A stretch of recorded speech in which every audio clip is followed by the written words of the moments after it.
খুব জটিল কথা। আমার এই আজকের আলোচনাটুকু বাংলাদেশের সেনাবাহিনী, নৌবাহিনী, বিমান বাহিনী, পুলিশ, র্যাব, গোয়েন্দা, ডিবি, ডিএসপি, এনএসআই থেকে নিয়ে যারা আছেন, বিশেষ করে ওই হতাশার দলের কর্মী যারা আছেন, তাদের জন্য আজকের আলোচনাটা খুবই দরকার। তার কারণ আপনাদের কি করণীয় এই ব্যাপারেও আমি কোরআন থেকে বলে দেব। যে একটি গভর্নমেন্ট যখন পালিয়ে যায় দেশ ছেড়ে, তখন তাদের পরিণতি কি হয়? তারা ফিরে আসতে পারবেন নাকি কোনোদিন পারবেন না? যদি তারা পালিয়ে যান তাহলে তাদের অবস্থা কেমন হয়? তাহলে আজকে জানার মৌলিক দুইটি বিষয় ইতিমধ্যে বলা হয়ে গেছে। এক নম্বর হচ্ছে, যারা পালায় তারা কতদিন পর ফিরে আসার একটা সম্ভাবনা থাকে নাকি মোটেও আসবে না। দ্বিতীয় হচ্ছে, যারা পালিয়ে গেল তাদের পরিণতি কি হয়? দূরে থাকুক কিংবা কাছে থাকুক, তাদের অবস্থাটা কেমন, মানসিক, শারীরিক এবং পারিপার্শ্বিক অবস্থা কেমন? তৃতীয় হলো, তারা যখন পালিয়ে যায়, নেতারা পালাইয়া যায় কিংবা ধরা খায়, কর্মীদের অবস্থা কি হয়? খুব জটিল অবস্থা। কর্মীরা কি করবে? কর্মীদের করণীয় কি? কোন কাজ করলে তারা মাপ পাবে আর কোন কাজ করলে তারাও ধ্বংস হবে? আমি একটি কথাও বানিয়ে বলবো না, ওয়াদা দিলাম। শেষ। এই রকম পালাতক গভর্নমেন্টের পরে আল্লাহ তাআলা কাদেরকে পরবর্তীতে ক্ষমতা দিতে চান? কয়টা বিষয় হবে তাহলে? চারটা বিষয়, কান খাড়া করে শোন। এক নম্বর, যারা পালিয়ে যায় তারা কবে ফিরে আসবে? দ্বিতীয়, পালিয়ে যাওয়ার পরে তাদের অবস্থা কেমন? তৃতীয়, তাদের কর্মীদের অবস্থা কি এবং মানসিক অবস্থা কেমন? আপনি আমি জানি না, কিন্তু আল্লাহ জানেন, কোরআনে তা উল্লেখ আছে। চতুর্থ হলো, এই রকম পতিত গভর্নমেন্টের পরে আল্লাহ তাআলা দেশের অবস্থা কি করেন এবং কাদেরকে আল্লাহ ক্ষমতা দিতে চান, তাদের কিছু সিম্পটম আল্লাহ কোরআনের মধ্যে বলেছেন। এমন জীবন ঘনিষ্ঠ একটি আলোচনা, যেই মুহূর্তে বাংলাদেশের সেনা প্রধান গতকালকে তিনি বলেছেন যে আপনারা সবাই মিলেমিশে থাকবেন, অন্তর্দ্বন্দ্ব করলে দেশের স্বাধীনতা সার্বভৌমত্ব হারাবে, আমাদের কিচ্ছু করার থাকবে না।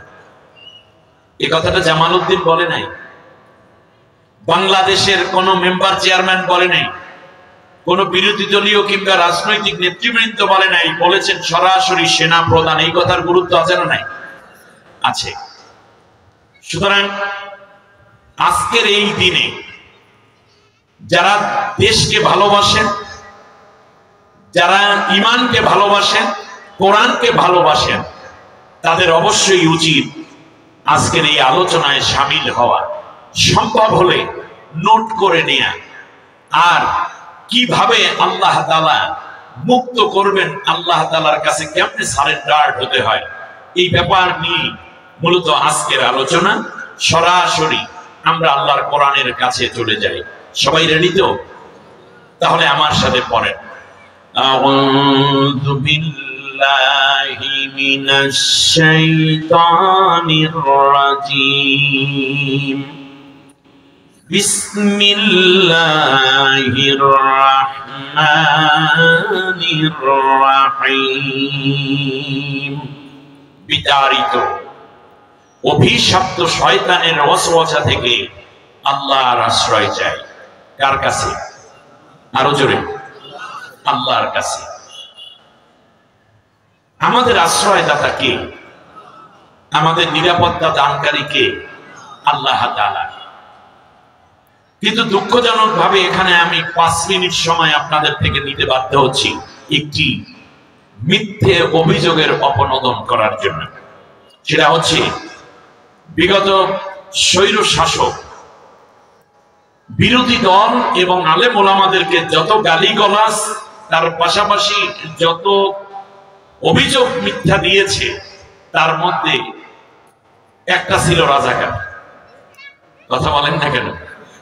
নতুন প্রজন্ম রাজাকারকে অ্যাপ্রিসিয়েট করেছে। তারা বলেছে চেয়েছিলাম অধিকার, হয়ে গেলাম রাজাকার। আবার বলেছে, ওরা নিজেরা নিজেরা স্লোগান দিয়েছে, তুমি কে রাজাকার, আমি কে রাজাকার। বলছে কে? স্বৈরাচার, রাইট। রাজাকার ওদের একটা ব্র্যান্ডের নাম। এখন ওরা মনে করেছে রাজাকার নাম দিয়ে মূলত ইমানদারদেরকে, নির্দোষ মানুষদেরকে অত্যাচার করে স্বৈর শাসনকে চিরদিনের জন্য প্রতিষ্ঠা করতে চেষ্টা করা হয়েছিল। দ্বিতীয় হলো জঙ্গি, তৃতীয় হলো উগ্রবাদী, চতুর্থ হলো স্বাধীনতা বিরোধী, পঞ্চম হলো পাকিস্তানের দালাল। ঠিক না? বিএনপি বলেন আর জামাত ইসলামী বলেন, হেফাজত বলেন, চরমনাই বলেন, সবাইকে বলা হয়েছিল এরা সব কি পাকিস্তানের দালাল। 16টা বছর পর্যন্ত মিথ্যা মামলা, গ্রেপ্তার, নির্যাতন, রিমান্ড, আয়না ঘরে ঢুকানো, ক্রস ফায়ার, গুম, ফাঁসি, এই কাজগুলো করেছে কিনা? কেউ কি পাকিস্তান পালিয়ে গেছে? বিরোধী দলের কেউ পাকিস্তান পালিয়ে গেছে? তাহলে বোঝা যায় বাংলাদেশে পাকিস্তানের কোনো দালাল নাই। যদি দালাল থাকতো তাহলে পাকিস্তান পালাই যাইবে। এ কথা বুঝতে কি এমএ পাস করার দরকার আছে? নাই। তাহলে বোঝা যায় বাংলাদেশে পাকিস্তানের কোনো দালাল নাই, কিন্তু ভারতের দালাল বাংলাদেশে আছে। আপনার লোকেরা কথা বলেন না কেন? ব্যাপার কি? কোন দেশের দালাল আছে বাংলাদেশে? ভারতের দালাল আছে। কেমনে বুঝলেন? তার কারণ যে যেই দেশের দালাল সেই দেশে পালাই যায়। কিন্তু সে যে ভারতে পালাবে সেই কথা আল্লামা সাইদি হুজুর বললেন কেমনে? 26 বছর আগের ওয়াজ। তিনি বলেছেন যে বেশি নড়াচড়া করবা না, তাহলে বাংলাদেশের মানুষেরা গাছের গোড়া ধরে ঝাঁকি দিবে, দিল্লি গিয়ে মামা বাড়ি পড়বে। ঠিক মামা বাড়ি গিয়ে পড়ছে, ঠিক না বলেন? সুতরাং বোঝা যায় যে যেই দেশের দালাল সে সেই দেশে গিয়া পালায়। উনি নাকি চট করে চলে আসবেন, পোলাপান রেডি আছে, কট করে ধরে ফেলবে। ঠিক না? তাকে আসতেই হবে। পিলখানার হত্যাকাণ্ডের বিচার হতে হবে, ঠিক না বলেন? বিচার হতে হবে শাপলা চত্বরে হত্যাকাণ্ডের বিচার হতে হবে। 28শে অক্টোবর 2006 সালের যেখানে লগি বৈঠা দিয়ে মানুষ হত্যা করে, সেই মৃত্যু মানুষের উপর নৃত্য করেছে যারা, তাদের বিচার হতে হবে বাংলাদেশে, ঠিক না বলেন?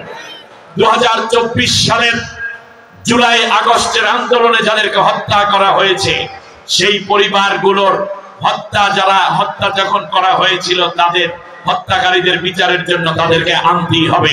1000বার ফাঁসির মঞ্চে তাদেরকে ওঠাতে হবে, ঠিক না বলেন? সম্মানিত ভাইরা, অতএব আমাদের আশ্রয়স্থল ভারতও না, পাকিস্তানও না, চীনও না, আমেরিকাও না, রাশিয়াও না, একমাত্র কে? আরো জোরে বলেন কে? আল্লাহ তাআলা, পরম করুণাময়, অসীম দয়ালু আল্লাহর নামে শুরু করছি। وَذَنُّونَ إِذْ ذَهَبَ مُغَاضِبًا فَظَنَّ أَن لَّن نَّقْدِرَ عَلَيْهِ فنادى في الظلمات أن لا إله إلا أنت سبحانك إني كنت من الظالمين فاستجبنا له ونجيناه من الغم وكذلك ننجي المؤمنين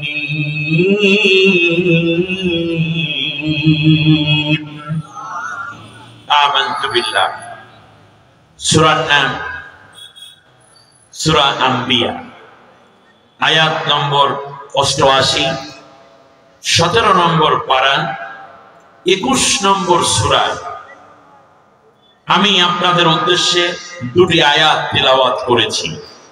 অর্থ হচ্ছে স্মরণ করো সেই মাছওয়ালার কথা। যখন সে গোসা হয়ে মনক্ষুণ্ণ এবং রাগান্বিত হয়ে চলে যাচ্ছিল, অর্থাৎ হযরত ইউনূস আলাইহিস সালামের কথা বলা হচ্ছে, তিনি দেশ ছেড়ে পালিয়ে যাচ্ছেন। আমার দিকে ভালো করে বোঝেন। সে মনে করেছিল তাকে কখনোই ফিরিয়ে আনা হবে না, কিন্তু কিংবা তাকে কোনো জায়গায় ধরা যাবে না। একটা পর্যায়ে এমন হয়ে গেল, শেষ পর্যন্ত তাকে মাছ গিলে ফেলল। সেই গহীন অন্ধকারের ভেতরে সে আমি আল্লাহ তাআলার কাছে সারেন্ডার করলো, আত্মসমর্পিত হয়ে সে বলতে থাকলো, হে আল্লাহ, তুমি ছাড়া আমার আর কেউ নাই। নিঃসন্দেহে তুমি হচ্ছ সমস্ত দুর্বলতা অক্ষমতা মুক্ত, তুমি পবিত্র, আর আমি নিজে নিজে জুলুম করে বসেছি, তুমি আমাকে মাফ করে দাও। ইউনূস যখন আমার কাছে এভাবে প্রার্থনা করতে থাকলো, তখন আমি তার কান্না এবং দরখাস্ত যে আমার কাছে করলো, মাপ চাইলো, মুক্তির জন্য প্রার্থনা করলো, আমি আল্লাহ তাআলা তার দোয়া কবুল করলাম এবং আমি তাকে মহা এক দুর্যোগ অবস্থা থেকে মুক্তি দান করলাম। অতএব হে দুনিয়ার সমস্ত মানব জাতি, মানব গোষ্ঠী, তোমরা শোনো, তোমাদের জন্য আমার প্রতিশ্রুতি হচ্ছে, এর চেয়েও যদি কোনো বিপদে তোমরা পড়ে যাও, তাহলে আমি আল্লাহ তাআলা তোমাদের সবাইকে এমন করে উদ্ধার করতে থাকবো, যদি তোমরা ইউনূসের মতো আমার কাছে কান্নাকাটা করতে পারো। সুবহানাল্লাহ। সম্মানিত ভাইরা, ইতিমধ্যে আমরা দুটি বিষয় জেনে ফেলেছি। কোরআনের মধ্যে আমি ভূমিকায় বলেছিলাম বিভিন্ন জাতিগোষ্ঠীর কথা আছে, কিন্তু এখান থেকে আমরা জানলাম যে এমন একজন নবী যাকে আল্লাহ রাব্বুল আলামিন পাঠিয়েছিলেন ইরাকে। জোরে বলেন কোথায়? নিনওয়া প্রদেশের মসুল রাজ্যে। তিনি দীর্ঘ 55 বছর পর্যন্ত একটানা আল্লাহ দ্বীনের দাওয়াত দিলেন, কিন্তু মানুষেরা তা এলাও করেনি, তার দাওয়াত গ্রহণ করেনি। ফলে তিনি আল্লাহর কাছে দরখাস্ত করলেন, আল্লাহ, তুমি এই জাতিটাকে ধ্বংস করে দাও। আল্লাহ রাব্বুল আলামিন বললেন, ইউনূস, তোমার দোয়া কবুল। কারণ নবীরা দোয়া বদদোয়া যা করতেন কবুল হয়ে যেত। সুবহানাল্লাহ বলেন। আপনি দেখুন, অন্যান্য নবীগণ তার উম্মতের জন্য এক পর্যায়ে বিরক্তি হয়ে বদদোয়া করেছেন, কিন্তু আমার আপনার নবী, বিশ্ব নবী মুহাম্মদ সাল্লাল্লাহু আলাইহি ওয়াসাল্লাম কষ্ট সয়েছেন, কিন্তু উম্মতের জন্য একটা বদদোয়া করেন নাই। সুবহানাল্লাহ। কত বড় মায়াবী! তায়েফের জমিনে রক্ত ঝরছে। জিবরিল আলাইহিস সালাম এসে আল্লাহর নবীকে বলল, ইয়া রাসূলুল্লাহ, আপনি অনুমতি দিলে এই তায়েফের দুই পাশে বড় যে পাহাড়গুলো আছে উঁচু করে এনে গোটা তায়েফবাসীকে চাপা দিয়ে আমি শেষ করে দিই। আপনার অনুমতির অপেক্ষায় আছি, আপনি একটু অনুমতি দেন।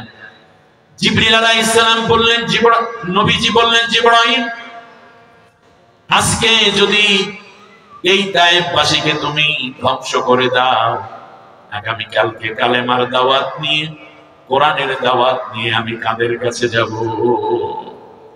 আল্লাহর নবী দুইটা হাত উঁচু করলেন। একদিকে নবীর শরীরের রক্ত, জামা কাপড় ভিজে যাচ্ছে, পায়ের জুতা চারবার পড়ে গেল। এরপরেও নবী দুইটা হাত উঁচু করে আল্লাহরে ডাক দিয়ে বলতেছেন, আল্লাহুম্মা হদি কওমি ফাইন্নাহুম লা ইয়ালামুন। আল্লাহ রাব্বুল আলামিন, তুমি আমার জাতিকে হেদায়েত দাও, তাদেরকে মাফ করে দাও। মূলত তারা আমাকে চিনতে পারে নাই, যদি আমাকে চিনতো তাহলে আমার উপরে কোনো অত্যাচার করতো না। সুবহানাল্লাহ। প্রত্যেকটা মুহূর্তে নবী ছিলেন মানবতা দরদী।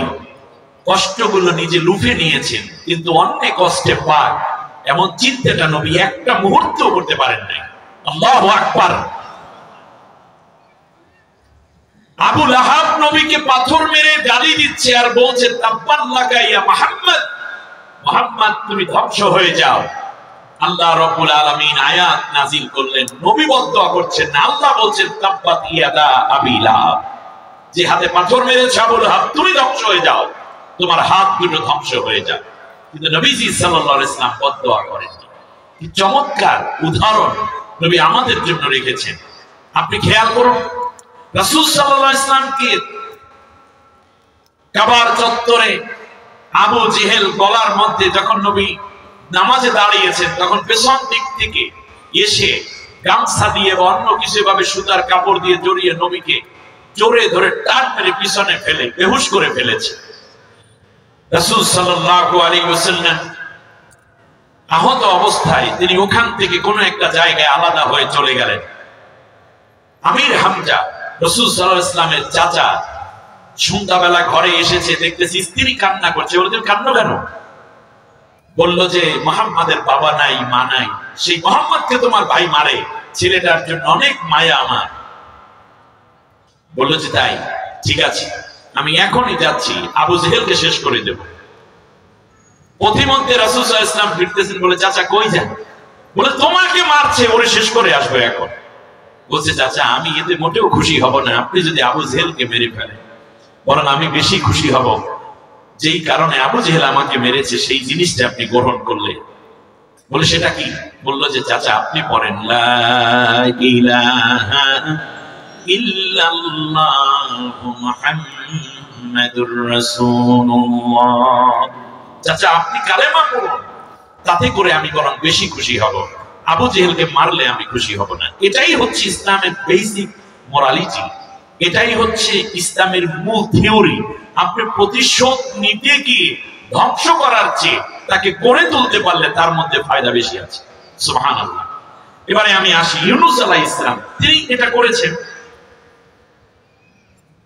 মাশাআল্লাহ, আলহামদুলিল্লাহ, চমৎকার। আমাদের মাঝে আলোচনার ফাঁকি এসেছেন সদর থানার সম্মানিত ওসি মহোদয়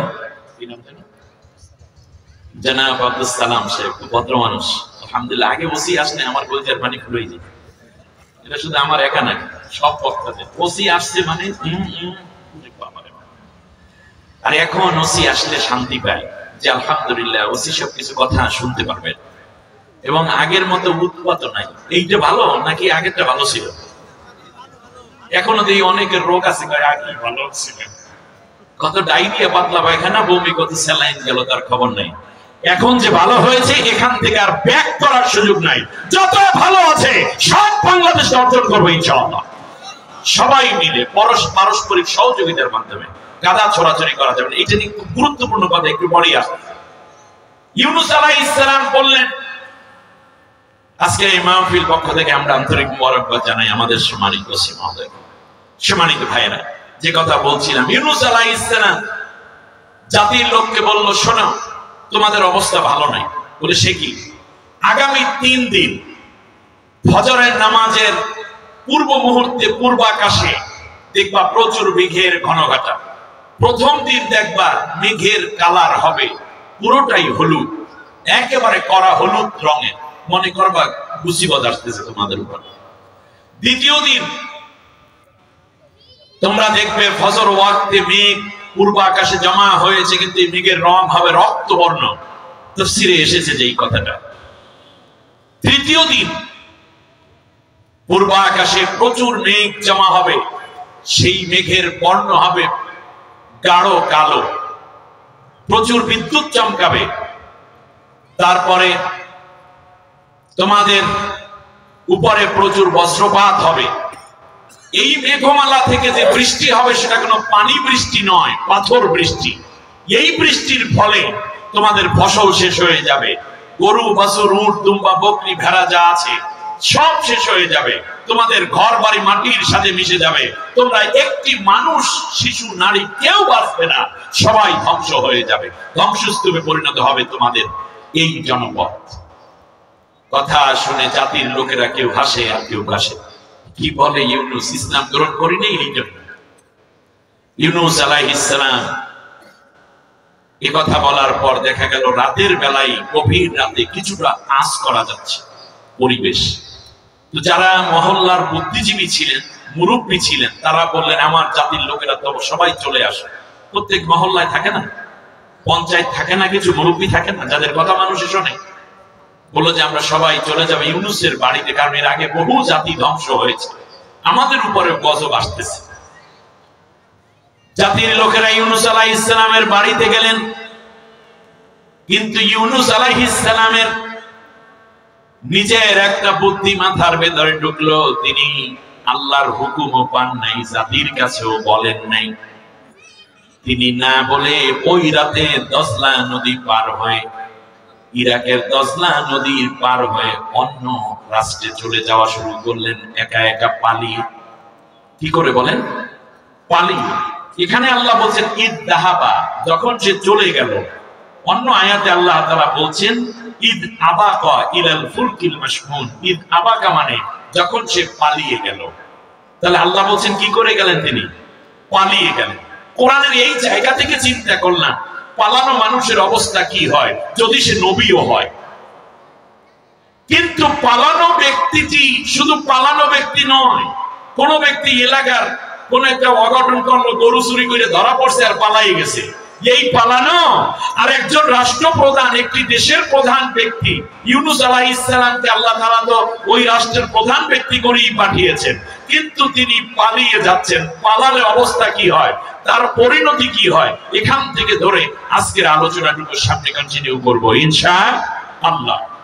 এখন মাছ দরিয়ায় যখন তিনি চলে গেলেন, এইদিকে আমি বলি যখন জাতির লোকেরা ইউনূস পয়গম্বরের বাড়িতে গিয়ে ডাকতেছে আইয়ুহান নবী, ও আল্লাহর নবী, আমরা এসেছি, আমরা আর গুনাহ করব না, আর মূর্তি পূজা করব না, আমরা এখন এক আল্লাহর ইবাদত করব, আমাদেরকে কালেমা পড়াই দেন। এভাবে তারা ওই হুল্লোড় করছে ডাকাডাকি ঘরের উঠোনে, কিন্তু ইউনূস পয়গম্বরের দরজা খুলছে না। 2-3 জন যুবক গিয়ে দরজায় নক করলো, এরপর দরজাটা ভেঙে ফেললো, ভিতরে দেখে কেউ নাই। জাতির লোকেরা আল্লাহর কাছে ধর্ণা ধরলেন।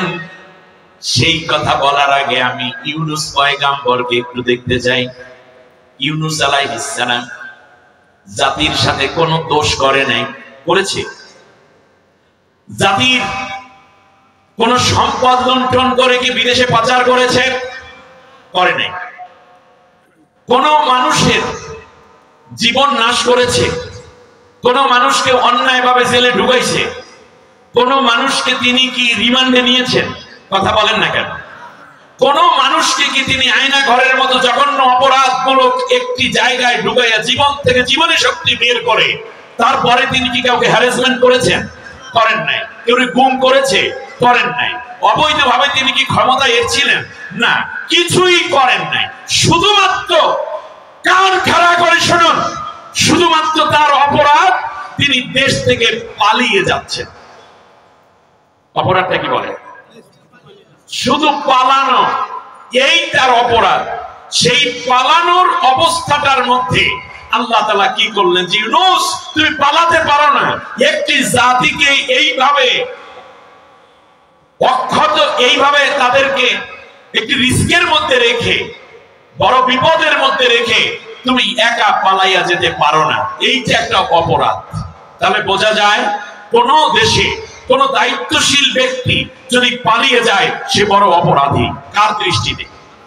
আমার দেশ থেকে যেই পুলিশরা পালিয়ে গেছে, যারা হত্যা করেছে অন্যায়ভাবে বিভিন্ন থানার ওসি এবং বিভিন্ন উপরস্থ কর্মকর্তা, ঠিক তার পাশাপাশি যারা দেশ চালাতো যেভাবেই হোক, যারা পালিয়ে গেছে তারা আল্লাহর দৃষ্টিতে অপরাধী। এবারে আপনি আসেন, আমি কোরআন দিয়ে বলছি, ইউনূস আলাইহিস সালামের সাথে কম্পেয়ারই হয় না। কিন্তু আমি ইউনূস পয়গম্বরের এই পালিয়ে যাওয়ার বিষয়টা সামনে আনলাম এই জন্য যে এতটুকু অপরাধে যদি এত কিছু হয়, তাহলে যারা অপরাধ করে পালিয়েছে তাদের কি হওয়া উচিত আল্লাহ তাআলার কাছে, তাদের ব্রেইনটা যেন একটু চিন্তা করার সুযোগ পায়। ঠিক তার পাশাপাশি যারা পালাইতে পারেন নাই তারা কি করবে। চমৎকার কথা আছে কোরআনের মধ্যে। আপনারা এই আমলটা করলে আপনারা ভালো থাকবেন। অতএব আমি মনে করি বিশাল মাহফিলের খরচ তাদের দেওয়া উচিত ওই পালাইতে গ্রুপের যারা আছে, তার কারণ তাদের জন্য বড় একটা নসিহত হবে। আজকে ওসি মহোদয় যদি বলেন যে সব ঠিক আছে, ঠিক আছে, তোমরা যদি এই কাজটা করো তাহলে সবাইকে মাফ করে দেবো, তাহলে ওরা কি করবে? সেই কাজটাই তো সবাই করে, ভিকটিম যারা, অপরাধী যারা, ঠিক না? তাহলে আজকের এত বড় সুসংবাদ আমি কোরআন দিয়ে দেব, আপনার তো চিন্তা করা উচিত, শোনা দরকার, কিন্তু আপনাকে কথা শুনতে হবে, বুঝতে হবে, আত্মসমালোচনা করতে হবে। ইউনূস আলাইহিস সালাম চলে যাচ্ছেন, আল্লাহ রাব্বুল আলামিন বলেন, শোনো, এই পৃথিবীতে যারা পালিয়ে যায় তাদের একটা বৈশিষ্ট্য হলো এই যে লান্না কুদিরা আলাই, আমারে কেউ ধরতে পারবে না। যে পালায় তার মনের ভিতরে একটা চিন্তা থাকে, আমাকে কেউ ধরতে পারবে না। ছোট্ট বাচ্চারা দেখবেন যখন একটু একটু হাঁটাচলা করতে শেখে, তখন ওই খাটের কর্নারে গিয়ে মাকে বলে, আম্মু তুমি আমারে ধরতে পারবা না, বলে কিনা? অথবা দেখবেন এই ছোট রেলিং ধরে উপরের দিকে উঠে, উঠতে উঠতে দাদুকে বলে, দাদিরা বাসায় থাকে না, দাদারা, দাদু আমাকে ধরতে পারবা না। এইরকম একটা পাগলামি, যে মানে ছোট্ট বাচ্চারা যেটা করে থাকে। এর মানে পালাইয়া যারা যায় তাদের মাথার ভিতরে একটা চিন্তা থাকে যে কেউ আমাকে ধরতে পারবে না। কিন্তু পারবে কি পারবে না? পারবে। সেই কথাটাই আল্লাহ তাআলা বলছেন, এখান থেকে মাত্র ওপার গেছে তাই তো বলে যে আমারে ধরতে পারবে না। আল্লাহ রাব্বুল আলামিন বলছেন, শোনো, পারবে না মানে ওয়া ইন্না ইউনুস লামিনাল মুরসালিন, ইউনূস ছিল আমার নবীদের মধ্যে একজন। ইদ আবাকা ইলাল ফুলকিল মাশহুন, যখন সে পালিয়ে যাচ্ছিল। এখানে উলামায়ে কেরাম আবাক শব্দের অর্থ কি? পালাইয়া যায়। কত বড় মুহাদ্দিস ছিলেন। এর মানে আল্লাহ বুঝিয়ে দিয়েছেন ইউনূস পালিয়ে যাচ্ছিল ইলাল ফুলকিল মাশহুন, বোঝাই করা এক কিস্তির মধ্যে করে। ফাসাহামা ফাকানা মিনাল মুদহাদিন, মাছ দরিয়ায় কিস্তিটা যাওয়ার পরে, নৌকা পৌঁছার পরে প্রচন্ড ঝড় শুরু হয়ে গেল। এই ঝড়ের মধ্যে যত মালামাল ছিল নৌকার মধ্যে ফেলে দেয়া হলো ঝড় থেকে বাঁচার জন্য। এরপরেও থামে না ঢেউ, থামে না নৌকার রুলিং, পড়ে যাবে পড়ে যাবে। নৌকার মাঝি মাল্লারা সিদ্ধান্ত নিল এখন একটা লটারি হবে, ফাসাহামা মানে এখন একটা লটারি হবে। ফাকানা মিনাল মুদহাদিন, এই লটারিতে 3 বার করে নাম ডাকা হলো, নাম আনা হলো। 3 বার পরাজিত হয়েছে, অর্থাৎ ইউনূসের নাম 3 বার উঠছে। ইউনূস পরাজিত, ইউনূস এখানে অপরাধী। ইউনূসকে না ফেলে দেয়া পর্যন্ত এই নৌকা আর রক্ষা করা যাবে না। আল্লাহু আকবার। তাহলে বোঝা যায় ফাকানা মিনাল মুদহাদিন, যারা পালিয়ে যায় তারা বিজয় লাভ করতে পারে না, নবী হয়েও বিজয় লাভ করতে পারে নাই। অতএব বোঝা যায় মুদহাদিন মানে হচ্ছে পরাজিত শক্তি। অতএব বোঝা যায় যারা পালিয়ে যায় তারা কোনোদিন বিজয় লাভ করতে পারে না, তারা পরাজিত থাকে। আমার কথা বুঝতে কষ্ট হচ্ছে আপনাদের? যারা পালায় তারা কি শক্তি বলেন? পরাজিত শক্তি। আরবি শব্দগুলো মনে রাখেন, তারা মুদহাদ, তারা হচ্ছে পরাজিত শক্তি। আল্লাহ রাব্বুল আলামিন বলেন, শোনো, ফালতাকামাহুল হুতু ওয়া হুয়া মুলিম। আল্লাহ রাব্বুল আলামিন বলেন, আমার ইউনূসকে নিয়ে এইবার জাতির লোকেরা নৌকায় যারা ছিলেন ধরে এই দিকে ফেলে দিতে চায়। দেখছে বিশাল একটা মাছ তাকে হা করে রেখেছে, মুখটা হা করে আছে, ইউনূসকে ফেলতে পারছে না। পানির মধ্যে নয়, বরং ফেলতে হলে ডাইরেক্ট ফেলতে হচ্ছে মাছের মুখের মধ্যে। তারা আবার অন্য পাশে নিয়ে গেছে, সেখানেও দেখে মাছ হা করে আছে, উপায়ন্ত না পেয়ে তাকে ফেলে দিল। ইউনূস আলাইহিস সালাম সরাসরি মাছের পেটে চলে গেল। ফালতাকামাহুল হুত মানে কি? তাকে মাছে গিলে ফেললো। ওয়া হুয়া মুলিম, সাথে সাথে নিজেকে নিজে ধিক্কার দেয়া শুরু করে দিল এবং নিজে নিজে অনুতপ্ত হওয়া শুরু করে দিল। তাহলে পালাইয়া যাচ্ছে, এই কারণে তাকে মাছ গিলে ফেললো। এখন কি তিনি চ্যালেঞ্জ করতেছেন নাকি নিজে নিজে লজ্জিত হচ্ছেন? না, আমার কথার জবাব আপনাদের ভালো করে দেওয়া উচিত। বলেন তো কি তিনি কি হচ্ছেন? কিন্তু পালাইয়া যাওয়ার পরে যারা লজ্জিত না হয় তাদের অবস্থা কোনোদিন উন্নতি হয় না।